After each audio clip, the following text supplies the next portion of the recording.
मुझे याद है मैं एक बार कंबोडिया गया था। कंबोडिया में अंकोर वाट का मंदिर है।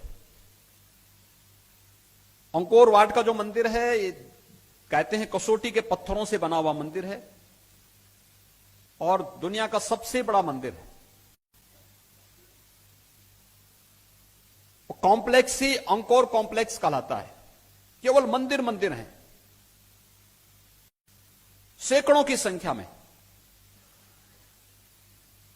तो जो मुख्य मंदिर है वो अंकोर वाट का, वह भगवान विष्णु का मंदिर है। अंकोर विष्णु को कहते हैं, वाट मंदिर को।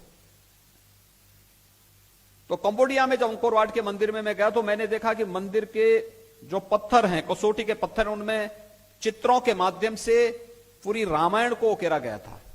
रामायण के चित्रों को, महाभारत के चित्रों को उकारा गया था। पूरे मंदिर के क्षतिग्रस्त हुआ है मंदिर, लेकिन भगवान विष्णु की लगभग 12-15 फुट ऊंची प्रतिमा वहां अभी भी है।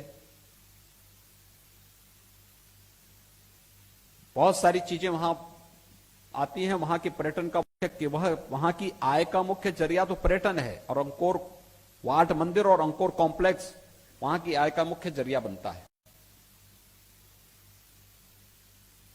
तो मैं एक जगह खड़े होकर के वह देखने लग गया। वह दृश्य था जब हनुमान जी लंका दहन करके अपनी पूंछ की आग बुझाने के लिए समुद्र की तरफ छलांग लगाते हैं। मैं वो दृश्य देख रहा था, तब तक मेरे सामने एक गाइड आया, वहीं का था। आप जानते होंगे गाइड बहुत पढ़े लिखे नहीं हो पाते हैं, लेकिन जो भी सामान्य जानकारी उनको होती है, तो वो मेरे सामने आया। तो उसने मुझसे कुछ जिज्ञासा की कि क्या मैं आपको कुछ बताऊं इसके बारे में। तो मुझे अच्छा लगा, तो मैंने उससे पूछा, मैंने कहा ये क्या है? उसने कहा ये गॉड मंकी है। तो मैंने कहा गॉड मंकी कौन है, कहां से हैं, क्या हैं? तो उन्होंने कहा ये वही लंका को जलाने के दृश्य को बताने लग गया मुझे। फिर तो मैंने कहा ये क्या कर रहे हैं अब? भाई आग तो लगा दी उन्होंने, अब क्या है? उन्होंने कहा नहीं, अब अपनी पूंछ को बुझाने के लिए समुद्र में कूद रहे हैं। तो मैंने उससे पूछा, मैंने कहा क्या आप हिंदू हैं? तो मैंने कहा ये हिंदू ही तो हनुमान जी के बारे में जानेगा। मैंने उसको कहा, मैंने कहा गॉड मंकी का नाम हमारे यहां हनुमान कहते हैं। उसने कहा हाँ हनुमान। तो मैंने कहा आप इनको जानते हैं, क्या आप हिंदू हैं क्या? उसने इस बात को कहा कंबोडिया के अंदर। उसने कहा देखिए मैं हिंदू नहीं हूं, मैं बौद्ध हूं, लेकिन हां बौद्ध की ओरिजिन हिंदू है। हिंदू से ही वह आया है, हिंदू से ही पैदा हुआ है।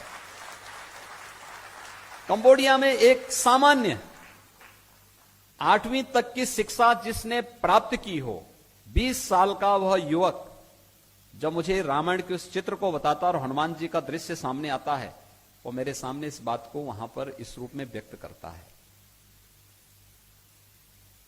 हम यहां उपासना विधि को लेकर के विवाद खड़ा करते हैं।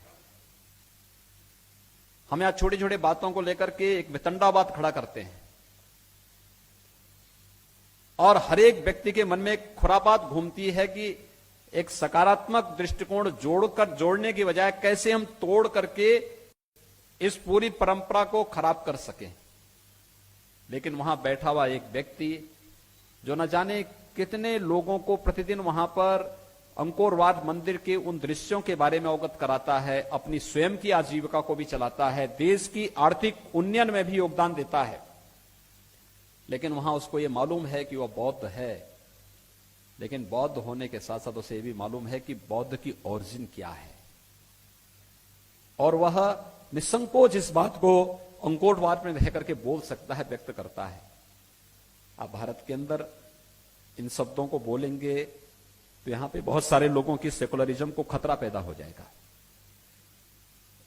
यह सेकुलरिज्म जो शब्द है, यह सबसे बड़ा खतरा है भारत की इन समृद्ध परंपराओं को आगे बढ़ाने और वैश्विक मंच पर उसे एक स्थान मिल सके, वहां पर प्रस्तुत करने में जो सबसे बड़ी बाधा है वह यही है।